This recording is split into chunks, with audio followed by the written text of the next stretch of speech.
차 좋구나. 그럼 이 차를 리뷰, 이 차는 LS네. 이 차는 아니고요. 저는 ES 정도.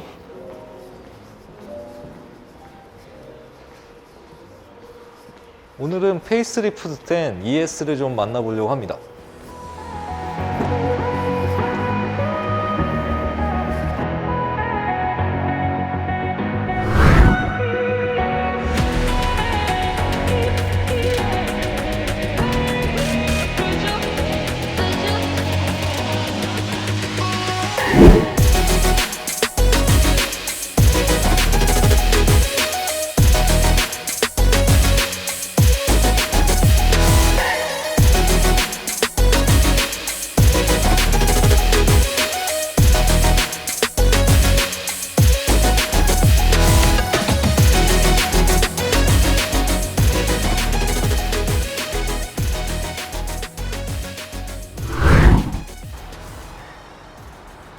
안녕하세요, 모비티의 멘투드라이브입니다. 요새 하이브리드 세단에 대한 관심이 많아졌어요.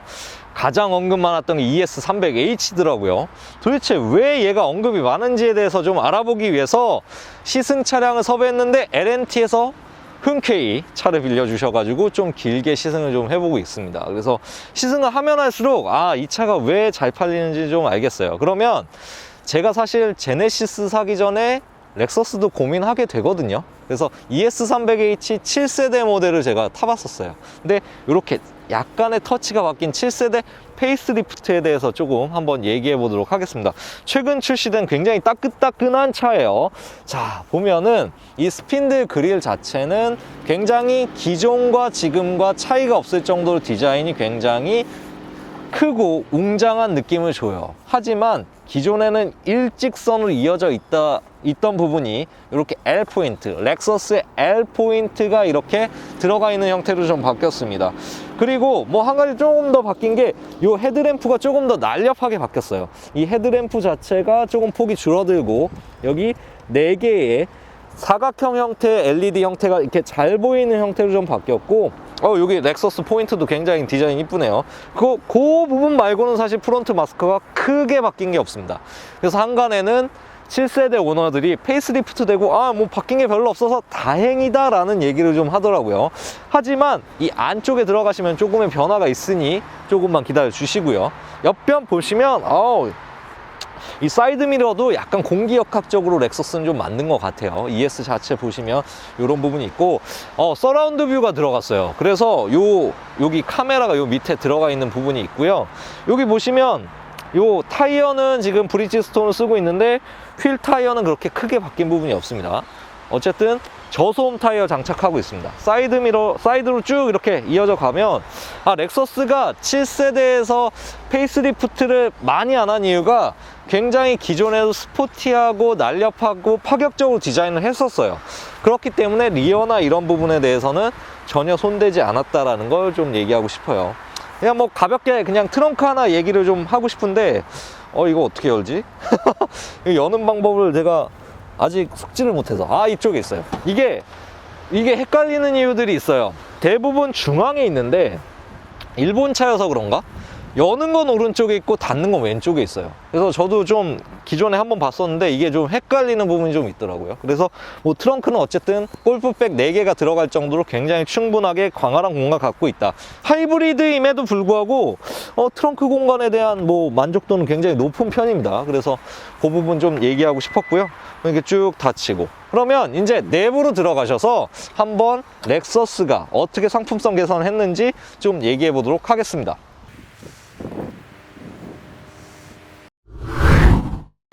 자, 이제 실내로 들어가 보시죠. 자, 7세대 오너들이 배합해야 할 것들이 몇 개가 있는데, 제가 렉서스 7세대 샀을 때 첫 번째 안 샀던 이유가 있습니다. 바로 한글화가 되어 있지 않았어요. 그래서 지금 보시면 지금 순간 연비 뭐 이런 것들이 지금 한글화가 되어 있는데 예전에 영어로 돼 있었어요. 그래서 얘네들 한국 무시하나?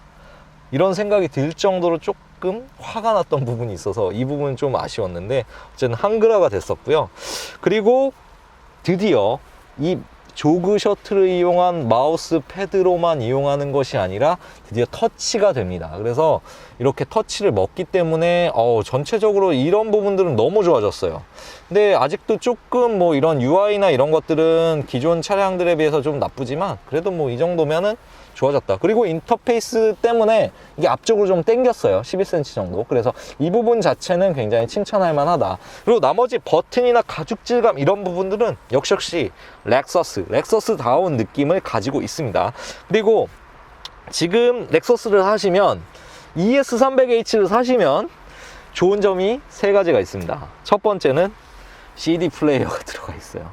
이거 진짜 이것 때문에 이 차 사시는 분 분명히 있습니다. 왜냐하면 음악을 들으시는 분들 중에 CD를 애호하시는 분들이 있는데 이게 이 가격대 차량에 있는 경우들이 이제 많이 드물어졌어요. 그래서 어쨌든 CD 플레이어가 있다. 두 번째는 바로 마크 레빈슨. 자동차 오디오를 많이 다 들어봤지만 제가 들었던 오디오 중에 뭐 여러 가지 레벨 오디오라든지 뭐 렉시콘이라든지 뭐 다 들어봤지만 클래식 쪽에서는 사실 마크 레빈슨이 거의 최상이었던 것 같아요. 그래서 어쨌든 마크 레빈슨이 있고 마지막으로 아날로그 시계, 어쨌든 이런 클래식함을 가지고 있어요. 그리고 7세대에서 페이스리프트 되면서 하이패스하고 이런 블랙박스도 렉서스 전용 순정으로 이렇게 들어가게 바뀌었어요. 그래서 이런 부분들의 상품성 개선을 통해서 이 차의 상품성을 더 끌어올렸어요. 이런 손잡이 디자인도 굉장히 이뻐요. 이런 나무도 좀 그레인도 좀 바뀌었고, 그래서 그런 부분은 좋아졌어요. 마지막으로 좀 단점들을 좀 얘기하려고 해요. 첫 번째는 어라운드 뷰가 들어갔는데 배 아파하지 않아도 될 게 화질이나 이런 전반적인 움직임이나 이런 것들이 국산차에 비해서 많이 떨어져요. 그래서 있으나 없으나 하는 정도가 아닐까라는 생각이 들 정도예요. 그래서 물론 이렇게 리어에 넣고 여기 360도를 보여주면 좋긴 하지만 그 부분 좀 아쉽고, 요 휴대폰 충전하기 위해선 이 뚜껑을 열어야 돼요. 이 반대쪽도 열리는 건 좋아. 여기다 이렇게 놔야 돼요. 근데 저는 개인적으로 왜 굳이, 물론 안전을 위해서도 있지만 여기 이렇게 놓을 공간도 놨으면 조금 더 깊게 해서 무선 충전을 아래쪽으로 끌어놨으면 좋지 않았을까 하는 생각이 듭니다. 그러면 어쨌든 ES300H 전반적으로 좋아졌어요. 그럼 뒤쪽은 어떤지 한번 보고 싶어요. 왜냐하면 어쨌든 이 차는 세단이니까요. 뒤로 가보시죠.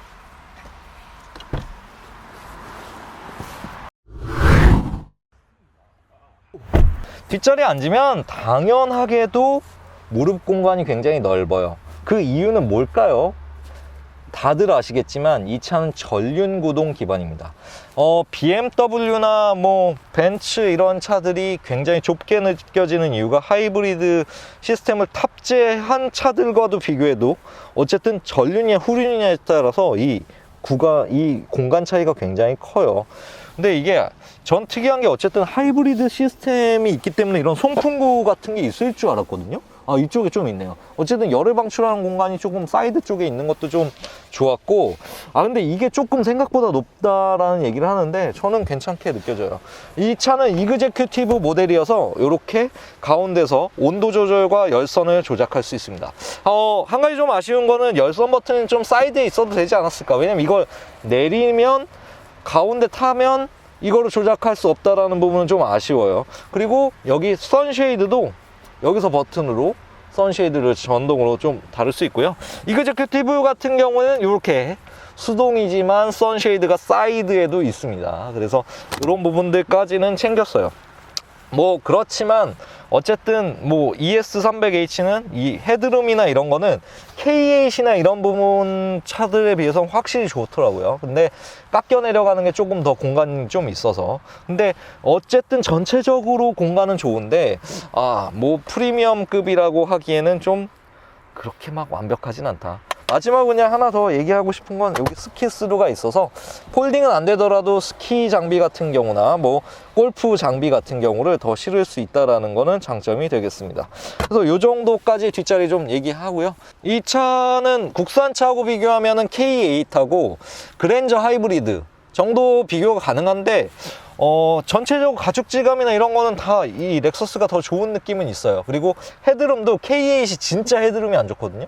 그러다 보니까 렉서스가 조금 더 우위에 있다라는 생각은 좀 듭니다.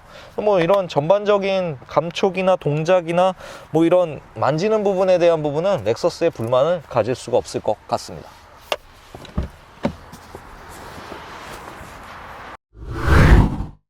네, ES300H 탑승해서 이제 시동을 걸고 주행을 시작했습니다. 전체적으로 이렇게 만져봤었을 때 질감이 되게 좋아요. 그러면 일단 출발을 해보죠. 사실 렉서스 하면은 브랜드 아이덴티티가 기본적으로 정숙성이에요. 근데 플러스 여기 보시면 하이브리드 시스템이 탑재가 됐습니다. 그러면서 더 정숙했던 차가 더 정숙해진 차가 바로 ES300H라고 할 수 있죠. 예전에 ES 같은 경우는 가솔린 전용 모델도 있었어요. 근데 하이브리드 시스템을 탑재한 모델만 한국 시장에는 현재 판매하고 있습니다. 등급은 지금 3개 그레이드가 원래 있었고 최근에 F스포츠라는 모델이 추가가 됐어요. 하지만 그 모델에 큰 차이가 있을까 하는 퀘스천은 아직도 있습니다. 나중에 시승 기회가 닿으면 F스포츠도 좀 다뤄보려고 해요. 그 모드 변경 버튼은 사실 이쪽에 있어요. 이 부분에 있었던 거는 LCA라고 하는 최상위 모델, 그 모델부터 요 버튼이 여기 들어갔었거든요. 그러면서 이 아이덴티티를 ES에도 탑재를 했습니다. 근데 버튼이 여기 있어서 좀 불편하지 않을까 했었는데 생각보다는 뭐 만지기 좋은 위치에 있다라는 거 좀 얘기해 드리고 싶고요. 뭐 전반적으로 가죽 질감이라든지 뭐 이렇게 조작하는 질감은 되게 좋아요. 뭐 일본스럽다라는 느낌을 항상 얘기하는데 이런 만져보는 버튼류의 느낌도 굉장히 좋습니다. 그 하이브리드의 질감에 대해서 좀 얘기를 하려고 하는데요. 사실 제가 국산 하이브리드 SUV인 니로 하이브리드를 오랫동안 타보니까 지금 현재 니로 하이브리드가 4년차가 됐어요. 4년차가 되면서 가장 문제가 되는 게 변속기 부분이에요. 근데 얘는 CVT를 탑재하면서 DCT인 니로 하이브리드에 비해서 굉장히 주행질감이 지금 현재는 부드러워요. 앞에 이거 바로 7세대 페이스리프트 전 모델이 앞에 바로 있네요. 어쨌든 이 차 자체의 특성 자체가 부드럽고 조용하고 정숙하고 그러다 보니까 서스펜션 자체도 굉장히 여유롭고 뭐 전체적으로 잔진동을 잘 거르고 있어요. 왜냐면 이런 요철 같은 거나 사실 횡단보도를 지나갈 때도 차에서 이제 느껴지는 질감만 봐도 알 수 있거든요. 근데 이 차가 지금 현재 제가 타봤었을 때 잠깐 주행을 했는데도 이 서스펜션을 굉장히 자연스럽게 잘 다듬었다 라는 걸 느낄 수 있어요. 특히 이 차가 바뀐 부분이 7세대가 되면서 어쨌든 플랫폼을 바꿨었는데 그 플랫폼을 바꾸면서 차체 강성도 굉장히 좋아진 편이고 이 조작감을 움직여 보면 국산차들이 아직도 차체 강성에 대해서는 조금 부족한 부분들이 있어요. 근데 어쨌든 넥서스는 그 차체 강성, 어쨌든 얘네도 레이싱을 하는 팀이라는 걸 잊지 않았으면 좋겠어요. 르망 레이스에서 올해 우승은 도요타가 했다. 어쨌든 그런 것들의 기술력이 이 렉서스에도 분명히 들어가 있습니다. 그렇기 때문에 차체 강성이 굉장히 좋아서 지금처럼 급격한 조향을 하더라도 차체가 굉장히 안정적이에요. 그러니까 차가 불안하다라는 느낌을 받을 수가 있는데 이 차는 현재로서 제가 주행해 봤을 때 불안한 감정을 저에게 전달하지를 않아요. 그런 걸 봤었을 때 이 렉서스가 얼마나 안정적이고 좋은 세단이냐라는 걸 보여주고 있고요. 이걸 한 번 탄 사람은 있어도 뭐 겨우 한 번 타는 이유가 너무 고장이 안 나서 타신다 그러더라고요. 그리고 한 번 타고 나면은 계속 타고 싶은 차라고 하더라고요.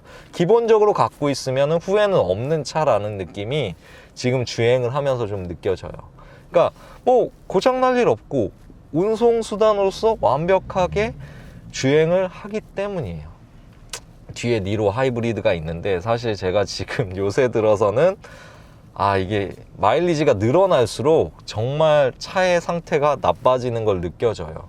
근데 렉서스는 최근에 컨슈머 리포트에도 나왔듯이 초기 품질하고 3년 뒤 품질하고 최상위에 있습니다. 1위를 했어요. 그걸 보면 이 렉서스를 샀었을 때 후회가 없다라는 거를 느낄 수가 있습니다. 그래서 지금 주행을 해봤었을 때는 굉장히 만족스럽다라는 걸 우선 얘기 드리고 싶습니다. 자, 렉서스 하이브리드 시스템 자체는 이미 정평이 나 있고, 근데 전기차 하이브리드 항상 지금 고민들을 많이 하실 거예요. 그러나 여전히 하이브리드가 훨씬 더 많이 팔리고 있습니다. 그러면 이제 뭐 독일 차들 얘기할 수 있어요. 독일 차들은 하이브리드가 있냐? 마일드 하이브리드나 PHEV 밖에 없어요. 그러니까 적극적인 하이브리드는 렉서스밖에 없는 거예요. 그렇기 때문에 전기차랑 비교해도 어떤 다른 시스템과 비교해도 이 차가 더 우위에 있을 수밖에 없는 거예요. 그래서 렉서스가 판매 1등 하고 있는 이유도, 그러니까 1만 대 클럽에 다시 들어가려고 지금 진입하고 있거든요. 그걸 봤었을 때 렉서스의 하이브리드 가치는 충분히 있고, 아직 충전 시스템이나 충전을 하기 위한 시간이라든지 이런 부분들을 생각했었을 때 하이브리드가 연비 유지, 뭐 주차비, 뭐 이런 전반적인 부분을 다 고려했었을 때 메인터넌스까지 완벽하기 때문에 ES가 지금 인기를 높여가고 있지 않나 하는 생각이 듭니다. 확실히 잘 팔리는 이유는 알겠어요. 하지만 뭐 여전히 좀 안 좋은 부분도 분명히 있어요. 왜냐면 현대기아 차가 너무 많이 올라오긴 했어요. 옵션이라든지 이런 걸 보면. 그리고 이 차의 가격을 생각하면 뭐 K8 하이브리드나 그랜저 하이브리드하고 자꾸 비교하시는 분들도 분명히 있을 거예요. 하지만 급이 달라요. 렉서스입니다. 어쨌든 프리미엄 브랜드라는 걸 잊지 않으셨으면 좋겠어요. 그래서 렉서스 ES300H는 충분히 잘 팔릴만 하다. 이 차를 사야 될 수밖에 없는 이유들이 있다라는 걸 얘기하고 싶어요.